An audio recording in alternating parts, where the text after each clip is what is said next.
The 48 laws of power, and rule 1 is do not outshine your master.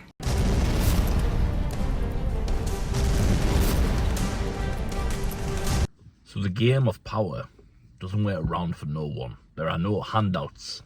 You must follow these rules if you want to achieve true power in the game of life. And rule 1 teaches you that there is usually always someone above you. And when you're flexing your own ability, your own skills, your own mindset, your own thoughts, you need to make sure that they do not offend or disgust the person above you. Why is this key?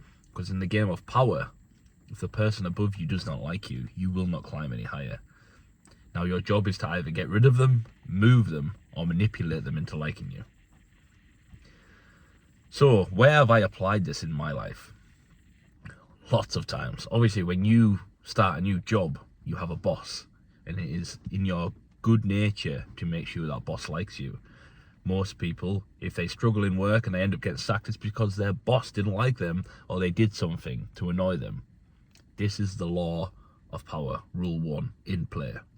They have the ability to cut you out and end your funds in the job and say bye. So for me, when I was working jobs when I was younger, obviously I had to play the role of liking bosses and getting along with small talk. Yeah, this is probably a common one that most people know and apply, and they maybe don't know it comes from the book, but that's a very easy one. Now that I'm in a very high-end business life and I work with millionaires, and I'm not a millionaire myself yet, technically, right? Technically, don't say anything to the government. I have to be very careful to not outshine the masters above me. Because in my mind, I'm obviously above them all. I believe that I'm the best. But in the rules of power, in the game of power, I am not above them yet. And should they be annoyed with me or disagree with my beliefs, they can simply cut me off. Cut off my opportunities. So I need to be able to distinguish what certain people are into.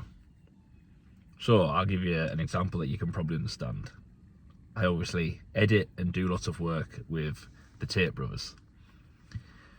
Here's what I shouldn't and wouldn't do when I'm with the Tate Brothers. Express any opinions that I know don't align with them. Why would I do that? Because they could immediately just go hire someone else that aligns with them.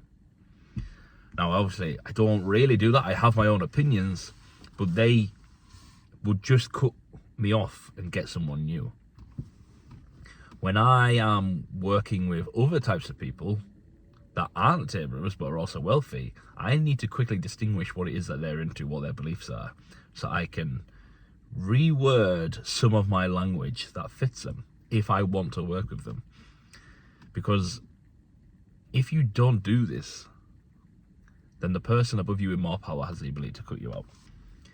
Sometimes when a videos went out, for example, on X from the Tate team, and it's maybe one of my videos, it's maybe someone else's video, there's been the odd one where I think the quality wasn't good enough for his brand, right?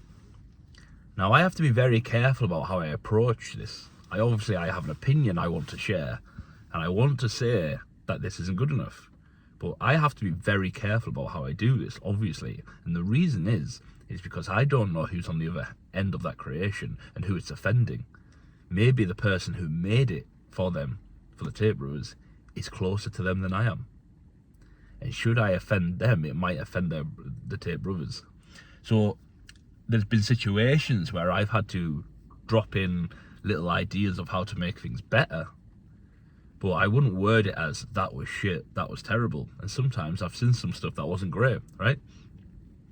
So again, you're rewording what you would normally say to an everyday person on the street, and you're changing it to fit in a nice little cushy box for the person that's in the game of power that's above you. I'll now give an example of when I was younger and when I fucked this up, because this is important. You need to know when it doesn't work. So when I first started a job when I was a younger man, 18, 19, I got a local job that was quite good, quite well paid.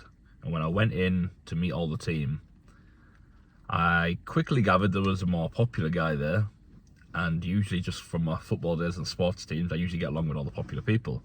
Now, everyone was getting along with me fine. I've got the gift of the gab. I could talk to people, I get along with people. But this one guy, just for whatever reason, just didn't really like us, okay? That's fine. You don't vibe with everyone.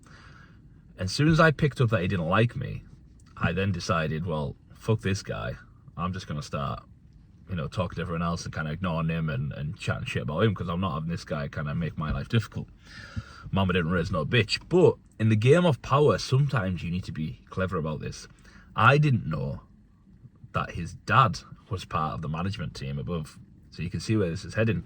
Now, he was a popular guy. I was happy to butt heads with him and fight for popularity in the workplace and all that garbage. But once I clicked on that, actually, he's got a lot more power than me because he's a daddy's boy. And he could just click his fingers and cry to daddy and get me sacked, which is what happened. I mean, I didn't get sacked, but I ended up getting moved. I'd obviously overstepped. I didn't become aware of the situation that this guy actually has a lot more power than me, and this is probably why he's popular. People probably like him because of the reasons, because he has a bit more protection in the workplace where he can say and do what he wants. So I fucked up there. When I reflect on that, I'm like, well, I could have manipulated the situation better. I could have pretended to like him more. I could have definitely not said things about him to other people, etc. So you need to be careful. When using this law, this rule of power, you need to think to yourself, who am I working for? What do I want? What are my goals? So even someone in my team, my editing team, or my marketing team, if they're a younger G and they're working for me, it's in their best interests. And hopefully I'm not a tyrant leader that they hate, but let's say they don't really vibe with me, it's still in their best interest to make me feel awesome, to send me stuff and tell me how awesome and everything, like to stroke my ego and make me feel like I'm the king of the world, because in doing that, they're probably going to get rewarded, or in supporting my cause, they're probably going to get rewarded. And I'm not teaching you how to manipulate me, but I'm just being honest. This is how it works.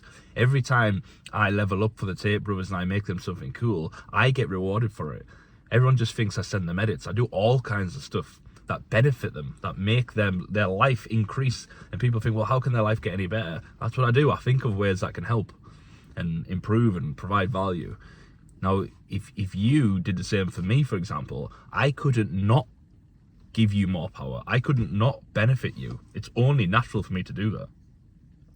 So, rule 1, do not outshine your master is important, because if you do something to fucking piss them off and they're ahead of you, you're gone. You lose in the game of power. You won't get ahead. You won't get to do any of the other rules. You need to know who's above you, and this isn't about arse licking. Okay, some people are, I'm not going to... This is about being aware of the situation. It's temporary.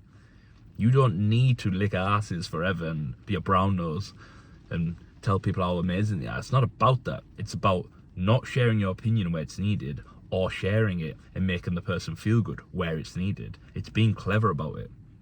So the law of power makes you think before you speak. So I could think of a few more examples. There was lots of times when I was younger and I was going into a new football team, I was trialing with a professional club, and I'd immediately spot who the ringleader of the group was. And obviously when you're in a sports environment, it's competitive. My job is to come in and take someone's position. So obviously they're all threatened by me. But when I was switched on, I could click on to who was the top dog. Right, I don't want to fucking piss that guy off. I want to find a way to make him like me. Bit of banter, bit of fun, bit of comedy, whatever it is. Or do him a favour, help in some regard. He isn't the guy that I want to fuck off because he's like the captain, for example. I needed to go into the change room and be smart. The manager, the people with the power in the football team, they could cut me off at any moment. So even if I didn't like them, there was lots that I didn't like, I couldn't let them onto the fact that I didn't like them. When they were giving me shitty instructions or not playing me the way I wanted to be played, etc. It would annoy me, but I wouldn't show. And I'd watch other people show how annoyed they were, and then they get benched and they wouldn't get played again. And I would kind of disguise my disappointment, get on with it, and find a way to get what I wanted. You need to be cleverer. You need to be smarter with the way your disappointment hits you, and then how you show that disappointment, especially with people with more power than you. So rule 1, never outshine your master, forces you to think about who's above you. and create an illusion in their mind that you are not better than them. They don't want to perceive you as better than them. If they do, you're a threat, and you don't want to be a threat. Even though you are a threat. You're very powerful, and you have unlimited potential. But you don't want them to think you're a threat.